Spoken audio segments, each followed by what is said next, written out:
What's up, frigate chasers? In this video, we do a remake of our Bimini Crossing video on our 27-foot sea hunt Gamefish. This video will contain a lot of the same information as our previous Bimini Crossing video, plus some added updates and what to expect in 2021. We'll be adding a few more maps to the video and Google pins in the description to help you along the way. If you find this video helpful in any way, please give it a like by clicking the thumbs up icon below. This video will be accompanied by a downloadable ebook to help you out. The link will be in the description below and we will talk about it a little bit later in the video. For starters, we are not professionals, just a group of friends learning and loving the ocean.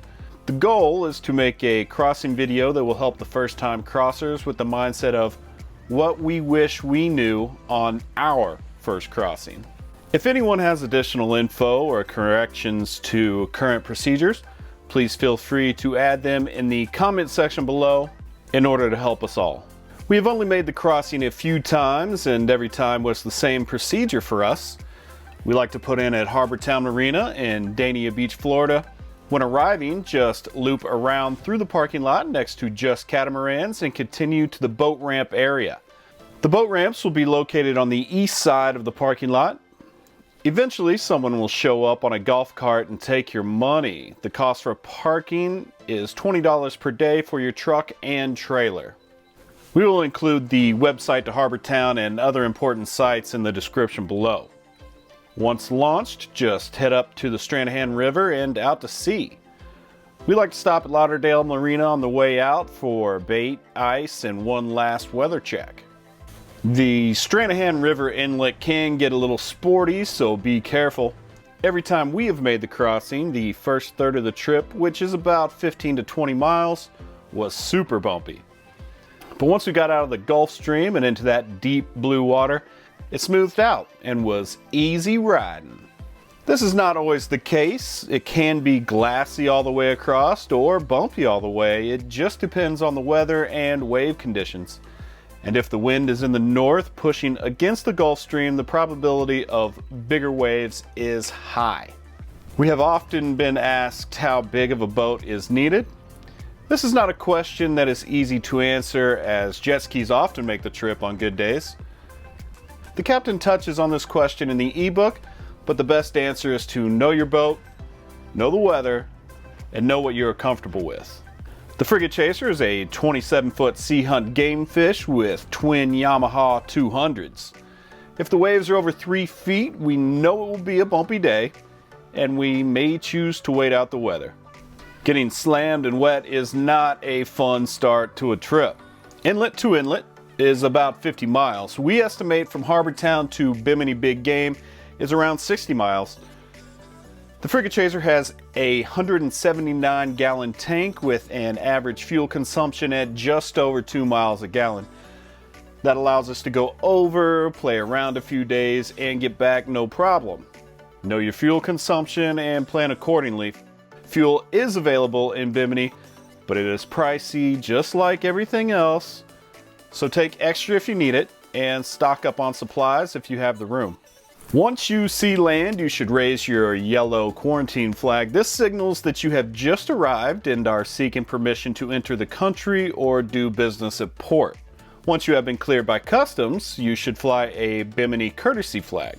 This lets everyone know you have been cleared and are free to go about your business. In past trips, we have always got the feeling everyone was pretty lax on the flags, but with the 2020 pandemic, I wouldn't be surprised if these procedures aren't taken very seriously.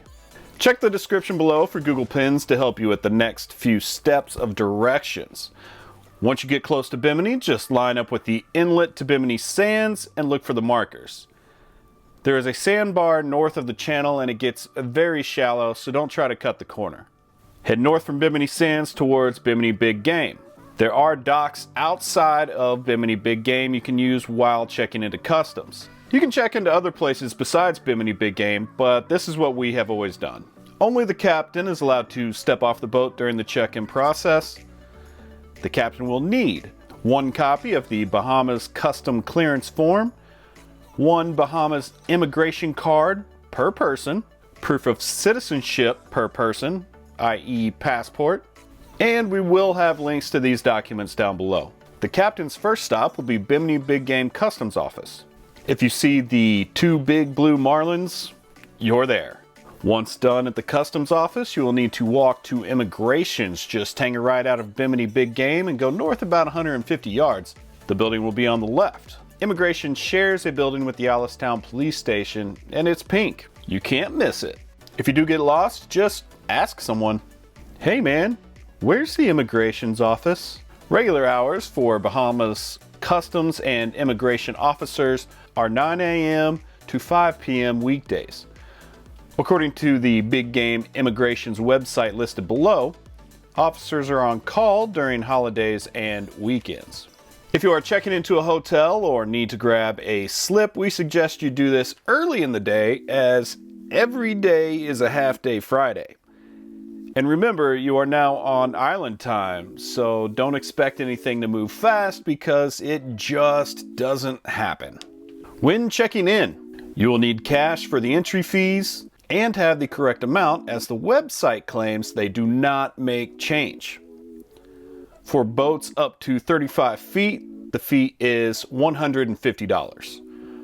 For boats 35 feet to 99 feet, the fee is $300. Fees are subject to change, so check the links below. The fees will cover your cruising permit, your fishing permit, your departure tax for up to 3 people. Each additional person will be charged a $25 departure tax. Firearms must be declared with a serial number and kept under lock and key. Drones must also be declared and have paperwork submitted online. You can find more info at the links below. Spear guns are not allowed in the Bahamas, just spear poles. What's new in 2021? Some things to consider. It's really hard to know what to expect thanks to the old 2020 pandemic, but we do know this. At the time of making this video, all travelers are required to obtain a Bahamas health visa. This means you must be tested and submit a health visa application just days before your arrival.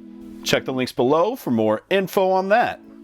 According to the Bimini Big Game website, customs and immigration officials will now come to your vessel. It's not clear whether you are expected to stay on the boat and wait, which means you could be waiting all day, or if they visit the vessel after the captain is checked in. We recommend checking the websites for any changes and actually calling Bimini Big Game a day or two before arrival in order to get updated information on current procedures, as well as checking the websites in the description. I know for a while they were virus testing on arrival and every 3 days thereafter, and I'm not sure if this is still the case. You now need to declare your drone and have all of the paperwork done and submitted days before arrival. I know I said that twice, but lame, man. I personally haven't flown the drone at all in the last year and a half, or maybe 2, just because it's so stressful with keeping up with all of the rules and regulations. Before leaving the islands of the Bahamas, be sure to surrender your copy of the immigrations card at the last Bahamian port you visit. When heading back to the States, we like to make a route towards Miami and troll on the way back. That way the Gulf Stream can push us back north up towards the Fort Lauderdale area. It used to be all you had to do was to download the CBP Roam app and use it to check back into the US. We actually don't know if the app is still all you need. If anyone has made the crossing recently, please let us know in the comments.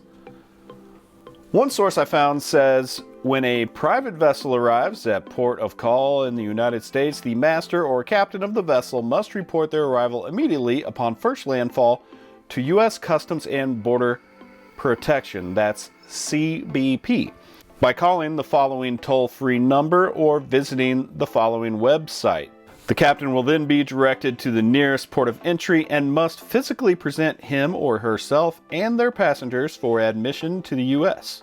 When you call for clearance, have the following information available: vessel name and registration document number, vessel owner name and citizenship, vessel commander master name, date of birth and citizenship, passengers' names and date of birth, foreign ports or places visited, and duration of stay, total value of all acquisitions and purchases made.